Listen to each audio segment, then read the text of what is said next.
Солонгос жуулахын самбай сургууль болдог гэдгийг сонсоод их болохыг хүсэж байсан. Тэгээд Монгол болоод олон залуучууд маань сайн мэдээ тарахаар суралцаад дээрээс нь сайн мэдээ илүү зөрөгтэй дараадаг болох дэрийг суралцах самбай сургуульд явагдсанд их баярлсан. Тэгээд анх оролцож байгаа хүмүүсийг би аль дандаа зохион байгуулалтан дээр байсан. Тэгээд анх оролцож байгаа хүмүүсийг хараад бас тэр хүмүүс маань яаж сайн мэдээ тараагаад яаж итгэлийн амьдралаар амьдарч байгааг хараад бас их сайхан байдаг байсан.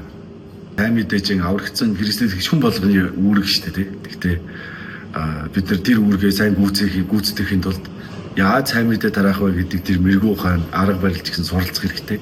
Тэгээс ер нь аврагдсан хүн л бол настайч бай, залууч бай, бүр сурагч байсан ч гэсэн сайн мэдээ тараахад аргад суралцах боломж бол энэ самбай сургууль.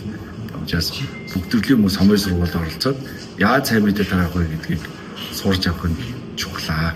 Эний үед тэгэхээр өөрийнхөө сайн чадахгүй зүйлийг хийхдээ хүн зориг гардаг уу тэгэл бас яах учраа болдог. Гэхдээ сурцсан зүйлээ бол хүн сайн хийдэг. Тэр шиг сайн мэдээ самбай сургуульд оролцоод яагаад халуун сэтгэлтэй болж ийнэ гэхээр сайн мэдээ тараах арга барил суралцж байгаа учраас жоохон чаддаг болж байгаа учраас улам илүү зоригтой сайн мэдээ тарааж бас халуун сэтгэлээр бусдад сайн мэдээ тараах боломжтой болдог юм шиг байна.